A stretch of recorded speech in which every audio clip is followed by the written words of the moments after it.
কি বলা আমাকে বলুন না দোষটা কি অন করা আছে আমি তো কোনো কিছু অন্যায় করছি না আমাদের গাড়ি টাচ করবেন না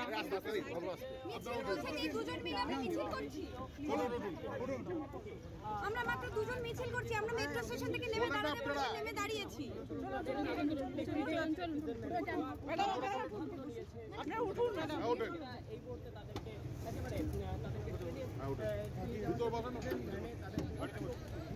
আরে পোগো দেখতে গেলে সরকারের সামনে হচ্ছে পুলিশ বলছে অনুমতি ছিল না পুলিশ বলছে অনুমতি ছিল না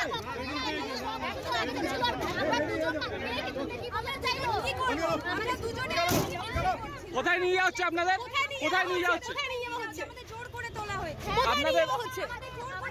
বিরুদ্ধে আমাদের তোলা হয়েছে এবং এটা কিচ্ছু ম্যাডাম আন্দোলনকে প্রতিহত করার চেষ্টা আন্দোলন প্রতিহত হবে না কোনো কথা হবে না আপনারা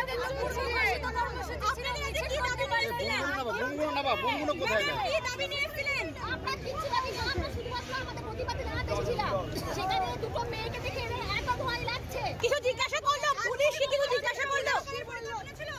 পুলিশ জিজ্ঞাসা করলো আপনারা তো নবান্ন দিতে গেছেন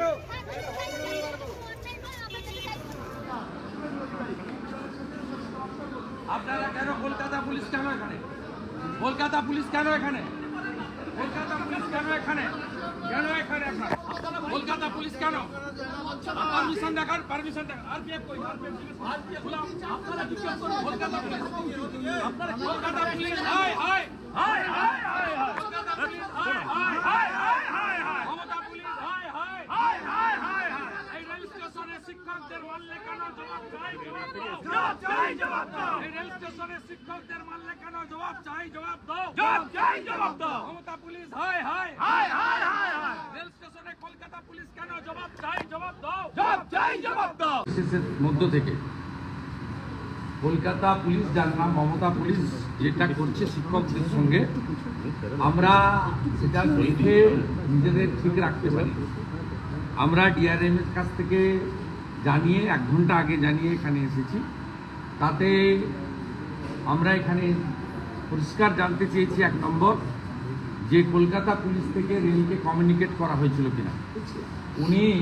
এখানকার যিনি দায়িত্বে আছেন আরপিএফ মিস্টার এনকে সিংকে ডেকেছিলেন তিনি বলেছেন নো কমিউনিকেশন তারপরে উনি জানতে চাইলেন জিআরপি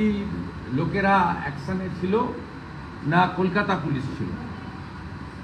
আরপিএফ আধিকারিক আমাদের সামনে বলেছেন যে no GRPF all Kolkata police এবং সেন্ট্রাল যিনি এখানকার ডিসি আছেন ইন্দিরা মুখার্জির নেতৃত্বে এটা হয়েছে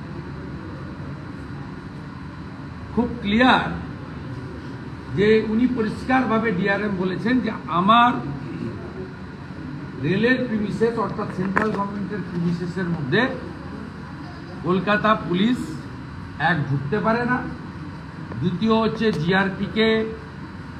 যদি কোনো অ্যাকশান নিতে হয় আরপিএফকে কমিউনিকেশন করে নিতে হবে তিনি কাগজপত্র সার্চিং করে দেখে নিয়েছেন নো কমিউনিকেশন আমরা বলেছি যে কেন্দ্রীয় সরকারের কোনো প্রপার্টি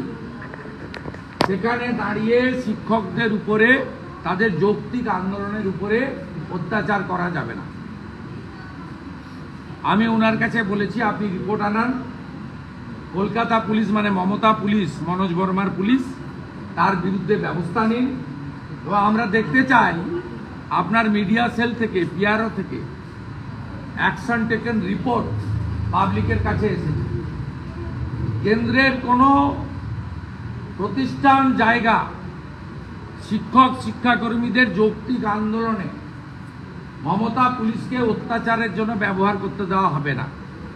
তো ক্যাটেগরিক্যালি বলে গেলাম আজকে যেটা করেছে শুধু শিক্ষকদের শিক্ষাকর্মীদের উপর নয় মহিলাদের উপরে যেভাবে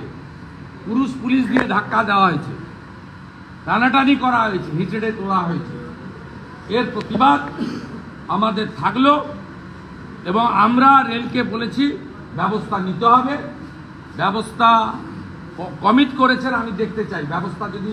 আজকের মধ্যে না নেন তাহলে ডিআরএম এবং আরপিএফ এর যিনি দায়িত্বে আছেন এনকে সিং প্রয়োজন হলে এর বিরুদ্ধে কালকে অশ্বিনী বৈষ্ণব ঢুকে লিখবে। আমরা রেলের কোনো প্রপার্টি মমতা পুলিশকে ব্যবহার করতে দেব না, সেন্ট্রাল গভর্নমেন্টের কোনো প্রপার্টি ব্যবহার করতে দেব না এই ধরনের পুলিশকে দিয়ে অত্যাচার করা যায়। এনারাই তো আমাকে স্যাটিসফাইড করে দিয়েছেন। উনি সঙ্গে সঙ্গে আরপিএফ এর অফিসারকে ডেকেছেন, সিসিটিভিতে সব আছে। আরপিএফ অফিসার বলেছেন নো জিআরপি, অল আর ক্যালকাটা পুলিশ। তারপরে বললেন যে কোনো communication from GRP, no communication. Total বিষয়টা ইলিগেল করেছে এবং এই পুলিশদের বিরুদ্ধে রেলকে এফআইআর করতে হবে। ওনারা আমাকে কথা দিয়েছেন যে আমাকে ফর্মালিটি মেনটেন করতে দেন, সিসিটিভি ফুটেজ আনিয়ে আমাকে চেক করে আপনার এলিগেশন ভার্বালি তো অ্যাডমিটেড। আরপিএফ এর এনকে সিং যিনি দায়িত্বে আছেন, হি admitted in front of everybody. Second thing, আমি বলেছি আপনার ইভিনিং এর মধ্যে প্রেসকেও জানিয়ে দেন। এই কাজগুলো যদি ওরা আজকে না করে তাহলে after 10 AM I will write a letter against DRM and against RPF. কোনো রেল স্টেশনকে সব ব্যবহার করতে দেব না। আর আমার